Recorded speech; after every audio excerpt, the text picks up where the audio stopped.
At Thanksgiving, my sister discovered I had $12 million and my family demanded I give it to her, claiming she deserved it more. Hello everyone, before we begin today's video, I need your help. We've noticed that the channel is losing traction, and subscribing is one of the best ways you can help us. It's quick, free, and allows us to continue bringing you great content. Your support means everything. Let us keep this channel growing collectively. Thank you very much. Now, let's begin the video. Using a throwaway for obvious reasons, with certain specifics modified to preserve anonymity. So I'm Sarah, 38, female, and I need to get this off my chest. Do you know those family dynamics in which one child can do no wrong while the other appears to be invisible? Yes, welcome to my life. Everything was very typical until I was 8. I was an only kid, and while my parents were not particularly warm and fuzzy, they were present, I suppose. Mom would help me with my homework, and Dad would occasionally take me fishing on Lake St. Clair. We weren't the Brady Bunch, but we were fine. Then came the night that would change everything. I recall my Aunt Kelly showing up at 2 a.m. and telling me to pack a suitcase because Mom was in the hospital. My sister, Rachel, was on her way, but something was wrong. She wasn't meant to arrive for another 2 months.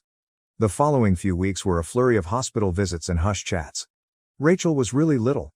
She looked like one of my baby dolls, but with all these tubes and cables, I wasn't allowed to touch her or get too close. That was the first time I felt it, an invisible wall forming between me and the rest of my family.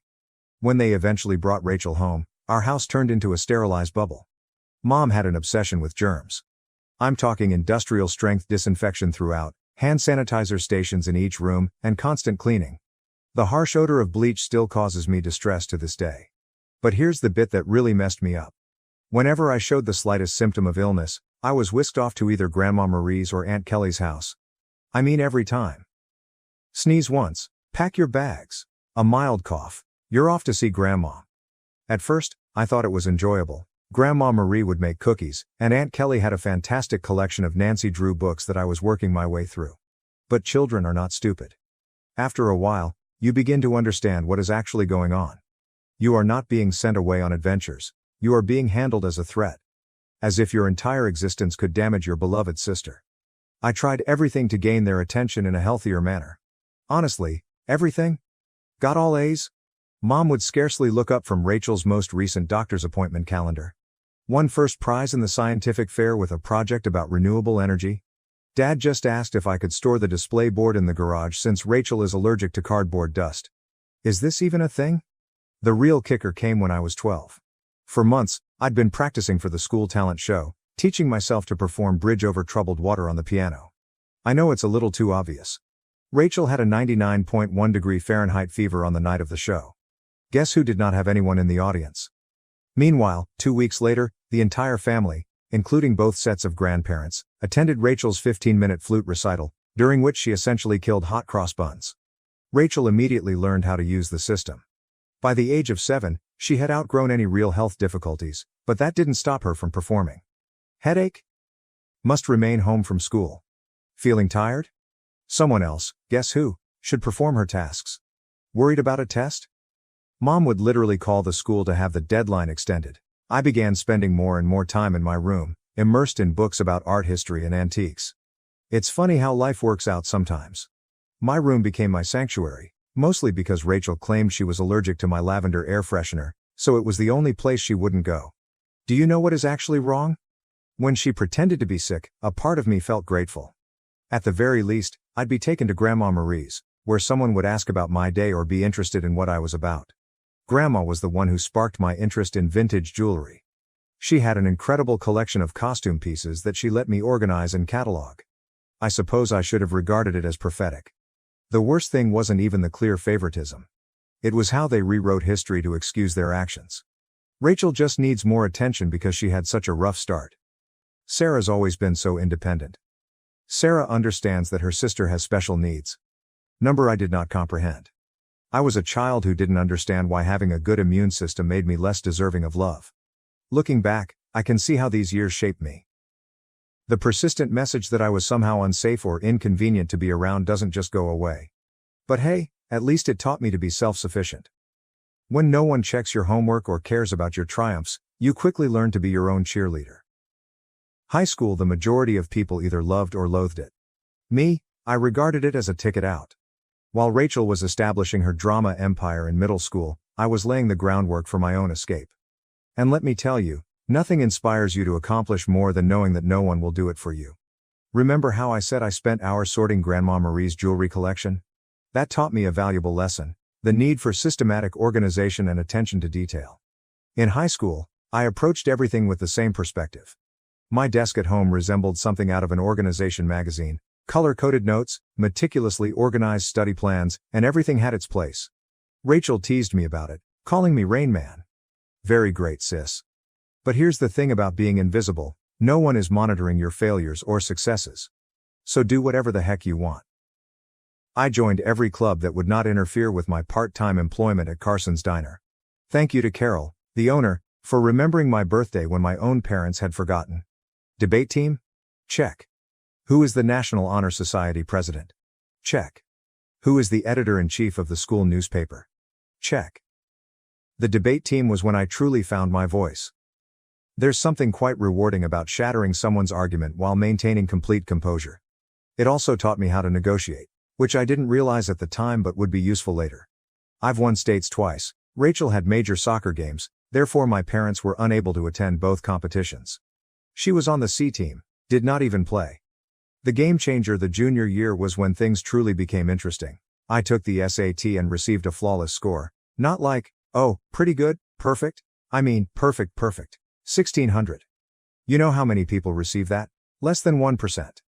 I remember staring at the results screen for almost 20 minutes, convinced it was an error. I rushed home to tell my parents. I realized this is stupid.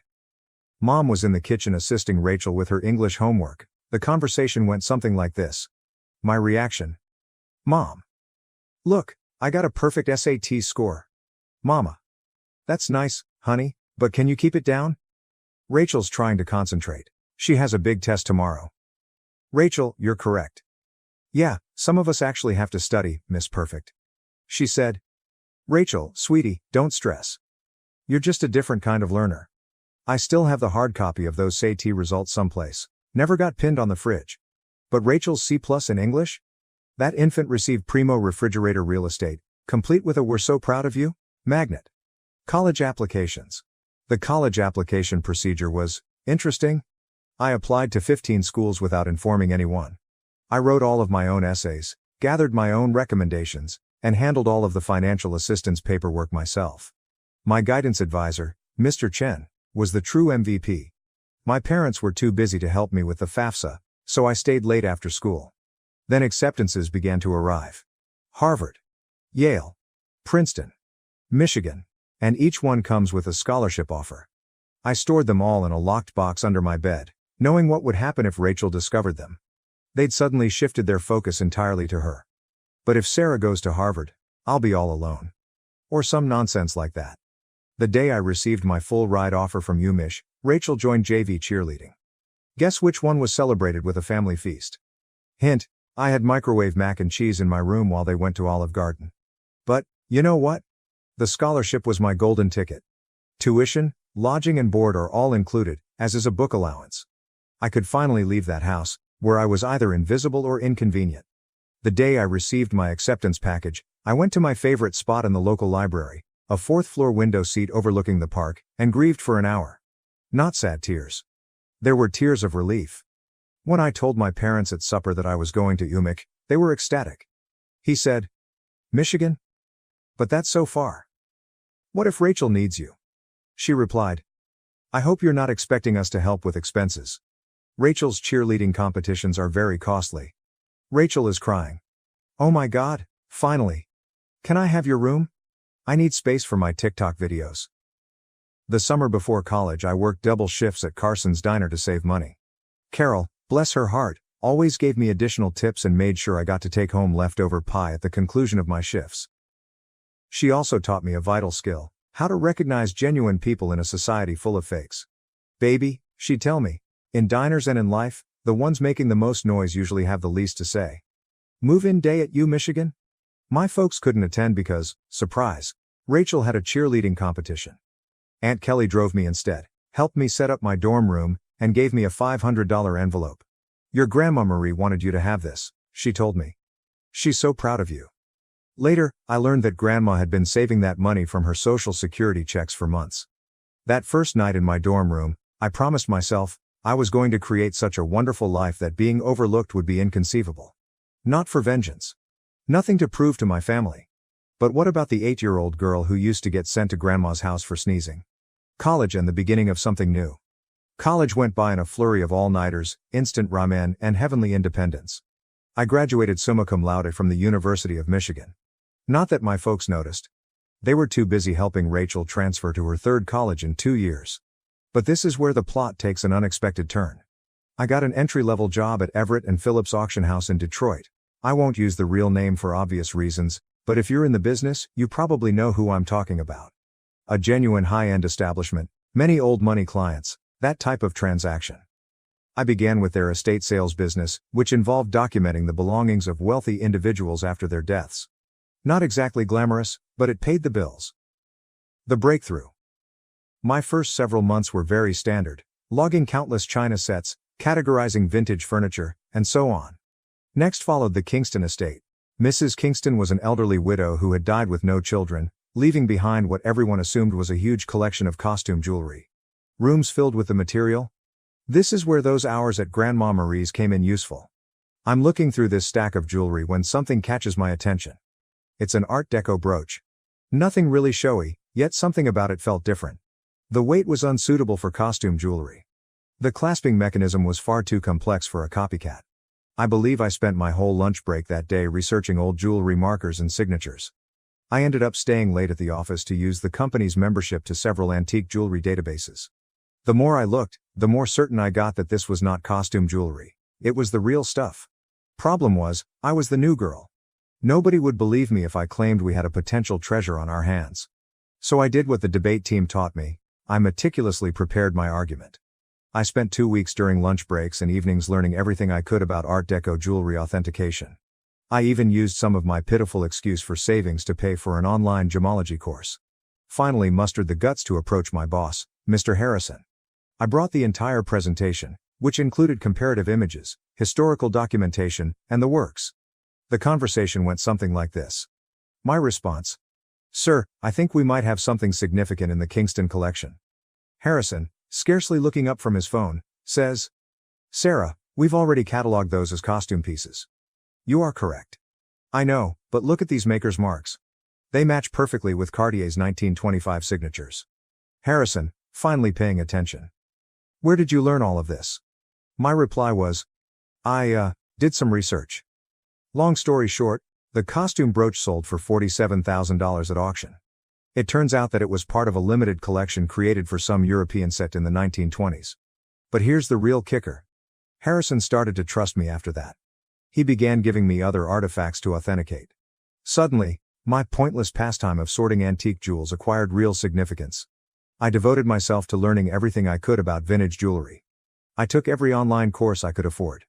I spent weekends at estate sales, researching items.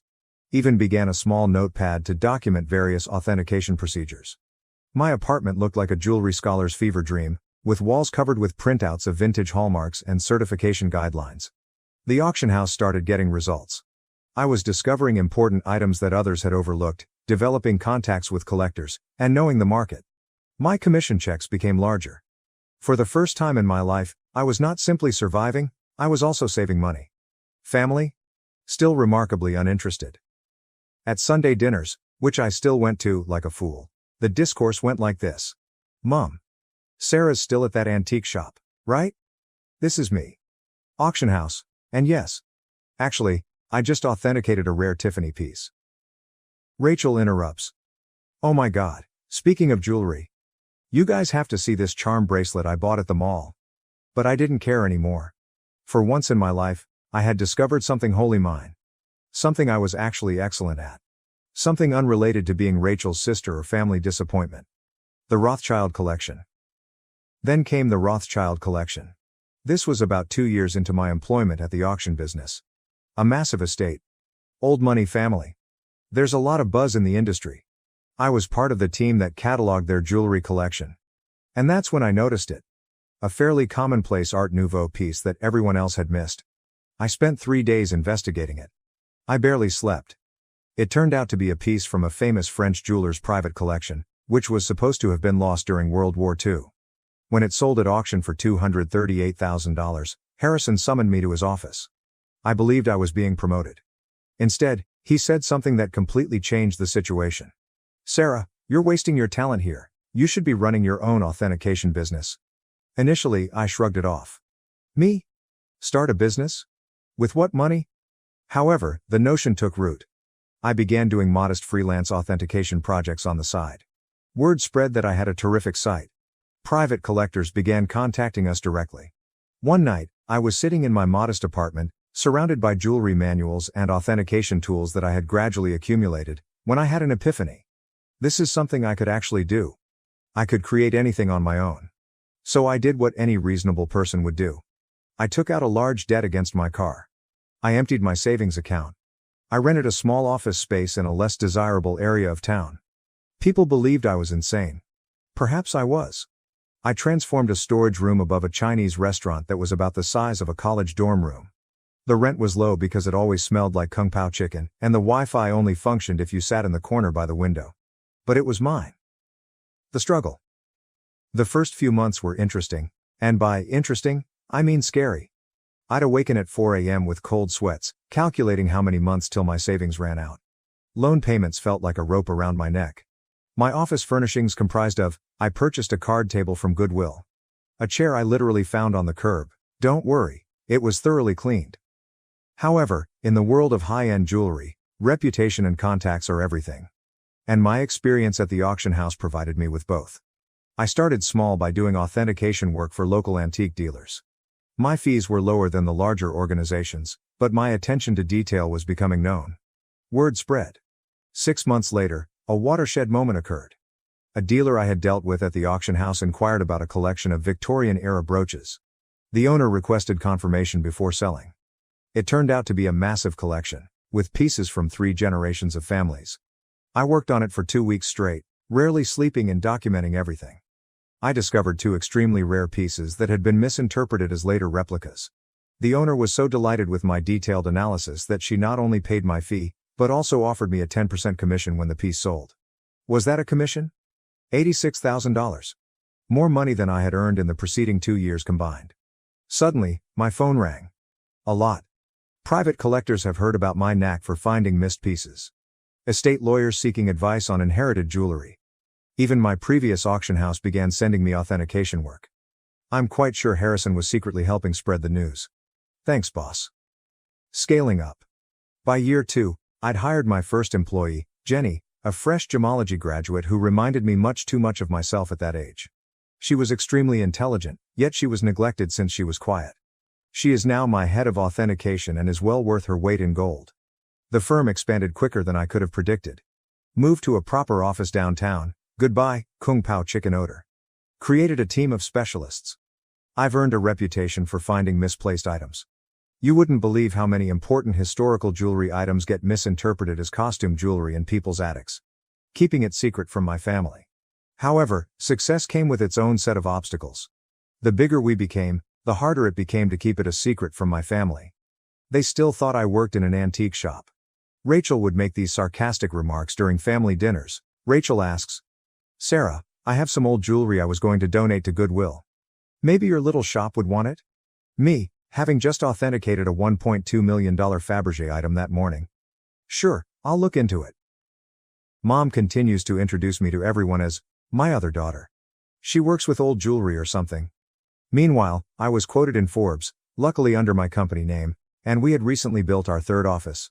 What's strange about it? Keeping the secret became almost enjoyable. Like this private joke with myself. I'd sit at Sunday dinner in my Target discount outfit, really Chanel, listening to Rachel speak about her entry-level marketing job, knowing I'd just closed a deal for more than her annual income. I even started playing tiny games with myself, such as wearing authentic Harry Winston pieces to family gatherings and seeing whether anyone noticed. They never did. Rachel once spent 20 minutes showing off her expensive $200 Michael Kors watch.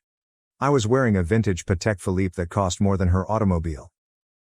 Managing growth. However, the real challenge was managing growth. By year 5, we'd established offices in Detroit, Chicago, and New York. I spent more time on airplanes than in my own bed. We built a reputation for discretion. It turns out that many wealthy people want their jewels verified without the rest of the world knowing. The money was enormous. For example, we needed to hire a large team of financial advisors. Nonetheless, I maintained a relatively modest lifestyle. I purchased a nice, but not flashy house in a desirable neighborhood. I drove a high-end, but not obvious car. The only place I truly splurged? My home office. Advanced authentication equipment. The most effective security system money can buy.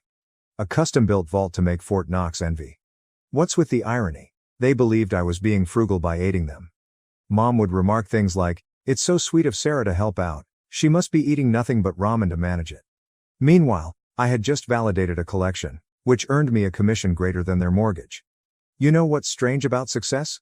The more you have, the more difficult it is to explain to others who have always perceived you as inferior. It's like explaining color to someone who has only seen black and white. They lack the necessary context. By this stage, my company was doing really well. We had the Midwest's high-end jewelry authentication industry cornered, and our reputation was solid gold, pun intended. But every Sunday, I'd travel to my parents' house for dinner, playing Sarah, the modest antique shop worker. The cognitive dissonance was becoming ludicrous. I'd spend my mornings on conference calls with Dubai collectors, my afternoons authenticating million-dollar pieces, and my evenings at my parents' house in carefully chosen normal clothes, eating Mom's overcooked pot roast while Rachel dominated the conversation with stories about her latest marketing triumph. Usually something like bringing her boss's coffee without spilling it. A defining moment. One Sunday is very memorable in my mind. I had just completed a huge transaction, authenticating a missing Cartier piece that had been resting in someone's safe deposit box for 40 years. Was it just the commission? 7 figures. I drove directly from the meeting to my parents' place, still euphoric from the successful authentication.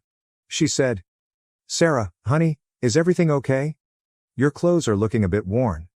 "Oh, trying to save money," I said, wearing a $3,000 cashmere sweater that I had purposefully chosen for its subtle appearance. Rachel responded, "Well, if you'd gotten a real job instead of playing with old jewelry." Your dad. Rachel, be nice, not everyone can be as successful as you. I almost choked on my pot roast, trying not to laugh. The anonymous transfers monthly payments to my parents began about this time. Aunt Kelly informed me that they were struggling to pay Rachel's educational loans and medical bills. Mom casually stated that they might have to sell the house. I couldn't let that happen. Despite everything, it was still the home I grew up in. So I initiated an anonymous monthly transfer of $5,000 to their account. When asked, I said I was giving $1,000 by living on rice and beans. They imagined the rest came from Aunt Kelly or another family. Rachel, of course, claimed responsibility for inspiring family members to help. Watching Rachel spend my money. The money was helpful, but it also had unexpected consequences. My parents began treating me with a strange combination of sorrow and patronizing pride. As if I were some kind of noble poverty case, sacrificing everything to support the family. Meanwhile, Rachel's spending became more extravagant. She'd arrive for dinner with new expensive bags, claiming they were outlet finds. They weren't. I can recognize a genuine Gucci at 20 paces. She began taking extravagant vacations and bragging on Instagram about her fortunate life. I'm very convinced she used my support money for shopping sprees. However, I remained silent. The irony was simply wonderful. The MBA drama. Then came the college fund drama. Rachel revealed that she wants to return to school for her MBA. Another private university, of course. Only the best for the golden child. Mom contacted me in tears, explaining how they couldn't afford it. I say, maybe Rachel could look at state schools? They have good programs too. My mother. Oh honey, you don't understand? Your sister needs to maintain certain standards. But, speaking of assisting, may I increase my monthly contribution for a few years? I increased it to $7,000 per month. My accounts were unaffected. But witnessing them compliment Rachel for taking initiative with her education, while presuming I was living on ramen to help out, that stung a little. The actual kicker? I was giving a guest seminar at the same business school Rachel wanted to attend. My family didn't know that. The dean personally invited me to give a lecture on luxury goods authenticity and business growth. I had to come up with an excuse as to why I couldn't attend Sunday dinner that week. My own achievement started to feel like a distinct life. As if I were some kind of corporate superhero with a hidden identity. By day, I was running a multi-million-dollar authentication business. By night, well, on Sunday evenings, I was just Sarah, The disappointed daughter who worked at an antique shop. The breaking point, Thanksgiving. The weight of the untruth was becoming heavier. Rachel made rude remarks about my career on multiple occasions. Each time Mom apologized to her friends for my modest lifestyle. Every time Dad suggested I get a real job. I believe I always knew it would end dramatically. I just didn't expect it to implode so spectacularly on Thanksgiving.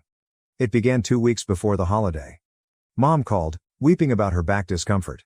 She had been diagnosed with a herniated disc, and the notion of cooking Thanksgiving dinner for 20 guests overwhelmed her. Now, I'd like to tell you that I offered to help purely out of goodwill. But really? I became tired of pretending her dried turkey was appetizing. My response: why don't I handle the food this year? I can have it catered. She replied, oh honey, we can't afford a caterer. My response: don't worry about the cost. I've been saving up. Mom, concerned. You're not taking out a loan, are you? I coordinated everything with a high-end catering firm that I use for business gatherings. They do incredible work, the kind of food that makes you wonder why you ever bothered to prepare yourself. It cost more than my folks thought I earned in 2 months, but whatever. Thanksgiving morning dawned, and I was feeling quite good. I had my laptop with me because I needed to monitor a major online auction in Hong Kong. This magnificent Art Nouveau necklace was for sale, and I had a customer who was interested in authentication if they won the bid. The lunch arrived on schedule, and everything was properly prepared. Rachel, of course, had to respond. Rachel inquired. Store-bought stuffing? Really, Sarah, Mom's is so much better. This is from the girl who once set off the smoke alarm while making toast. Mom was apologizing to everyone for not cooking herself, but you could tell they were enjoying the meal. Rachel shut up after tasting the maple-glazed Brussels sprouts, which, by the way, cost more per plate than her weekly grocery budget. I stepped away from supper and dessert to check my laptop. The auction was getting intriguing, and I needed to be prepared in case my client won. I set up in my old bedroom, which Mom had kept the same since high school. In the meantime, Rachel's room had undergone 3 renovations. That's when everything went wrong. I had left my authentication program running, with many tabs open that displayed various accounts and current agreements. Rachel came in without knocking, some things never change, to borrow my phone charger. She saw my laptop screen and realized this was her chance to finally expose how pathetic her older sister was. Rachel, smirking. Let's show everyone what Sarah's really been up to. Before I could stop her, she took my laptop and walked into the dining room. The big reveal: picture this. 20 people, including aunts, uncles, cousins, and my parents, filled with gourmet turkey and half drunk on pricey wine, which they mistook for Trader Joe's. Rachel's reaction. Time to see what kind of important work Sarah's doing on Thanksgiving. She flipped the laptop around triumphantly, apparently intending to disgrace me with whatever minor antique transactions she assumed I was working on. The room went completely silent.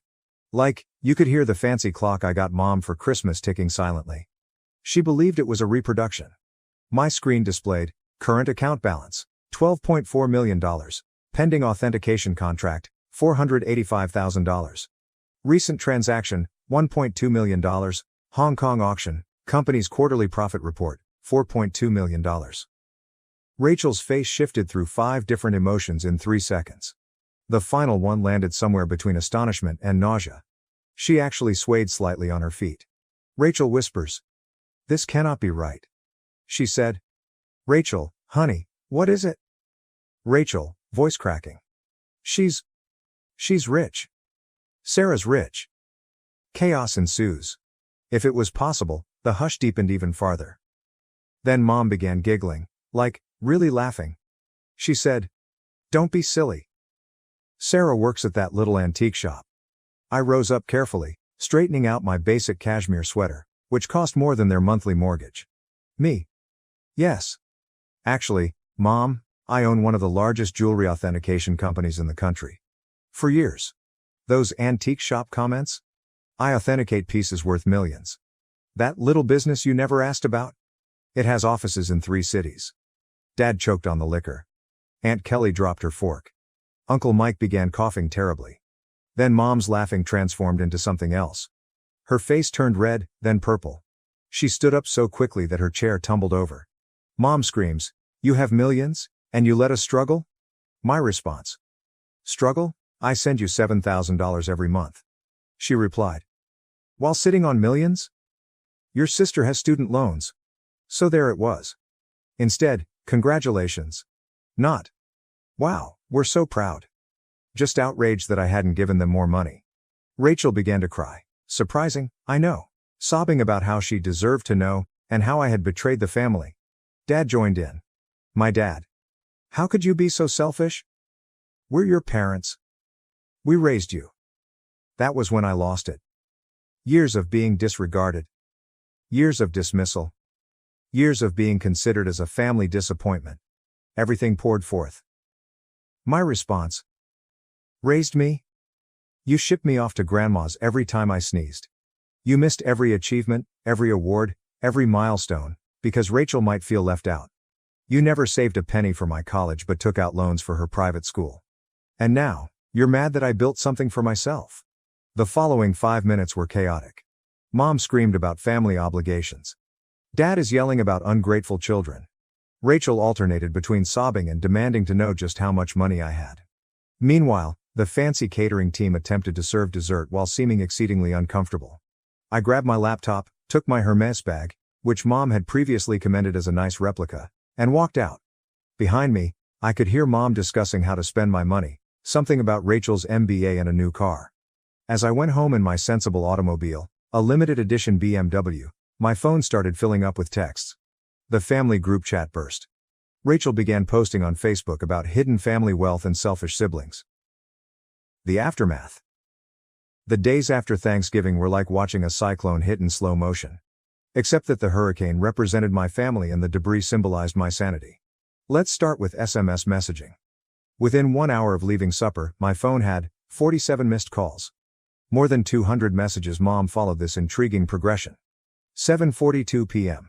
How dare you walk out on family? 8:15 p.m. We need to talk about this like adults. 9:03 p.m. Your sister deserves a share of your success. 10:30 p.m. I've already called a realtor about houses in better neighborhoods. 11:45 p.m. Why aren't you answering? This is your mother. Meanwhile, Rachel had become a full-fledged social media fighter. Rachel, on the other hand, had fully embraced social networking. She wrote an enormous rant on Facebook about how her millionaire sister had been hoarding wealth while watching her beloved family struggle. The comments section was insane. Distant cousins and former high school classmates, whom I hadn't spoken to in years, suddenly formed strong ideas about my moral character. But this is the bit that really grabbed me. Rachel actually posted, all those years of me trying to help Sarah's career, giving her advice about moving up from that little antique shop, and she was secretly wealthy. The betrayal hurt so much I nearly threw my phone across the room. What was the only career advice she ever gave me? I suggest I try selling jewelry on Etsy. If you're unfamiliar with the term, flying monkeys occur when toxic family members send others to guilt trip you. Aunt Susan, whom I saw maybe once every 3 years, called to inform me that family is everything. Uncle Bob, who I'm pretty sure still believes I'm 12, emailed me a lengthy lecture on the importance of sharing wealth. Even my third cousin's wife's sister, how did she acquire my number, felt compelled to express her thoughts on family obligation. But the real fun began when they arrived at my workplace. I arrived in on Monday morning to find Mom, Dad, and Rachel sitting in our reception area. They informed Jenny, my receptionist, that they had an appointment for authenticating services. Rachel clutched her Michael Kors bag as if it was genuinely worth something. The conversation went about as well as one would expect. Your mother. We've discussed it as a family. I said. A family discussion, without the family member you're discussing. Mom, ignoring me. And we think it's only fair that you set up trust funds for everyone. Rachel responds. I need at least $2 million to start my new life properly. Dad said. And your mother and I would like to retire. We're thinking a beach house in Florida. This is me. Did you miss the part where I've been sending you $7,000 monthly? Rachel responds. That's nothing compared to what you have. You owe us. You're thinking, I owe you? For what, exactly? The years of being ignored? The missed graduations? The constant comparisons? Mama. Don't be dramatic, Sarah. We gave you everything. My response. No. I gave myself everything, and you know what? I'm done. Right there in my own office lobby, I took out my phone and canceled the monthly transfers to their account. Mom gasped as if I'd slapped her. Rachel began her phony crying performance, but quickly stopped when she saw it wasn't working. Then things became ugly. They refused to leave. I had to contact security. Seeing my 60-year-old mother being dragged out while yelling about ungrateful children was bizarre. Jenny asked whether I wanted to press charges. I said no. However, I did have their names placed on the building's do not admit list. The harassment lasted for weeks. New telephone numbers. Fake email addresses. Even tried to contact me through my company's customer service. I finally had to issue a formal legal notice, threatening harassment charges. Mom then played her final card. She called Grandma Marie. But here's the thing about Grandma Marie, she is wiser than all of them together.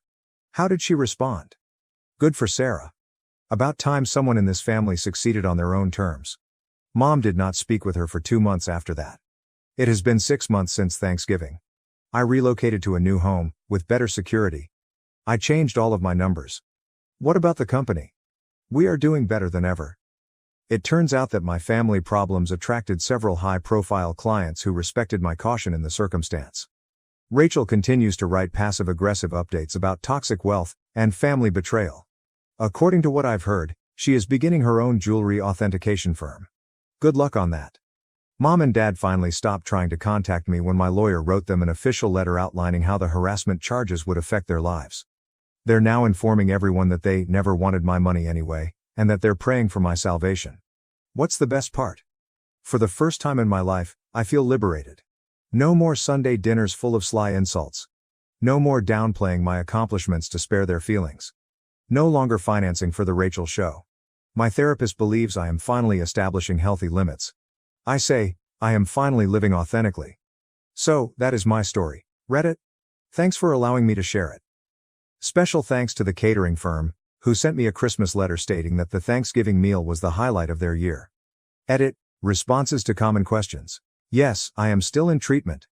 No, I do not regret cutting them off. Yes, Grandma Marie is doing well. She's coming to visit next month to help me catalog a new collection. One last thing. To Rachel. I know you're probably reading this. What about the Cartier bracelet you're wearing in your most recent Instagram post? Definitely a fake. Just saying.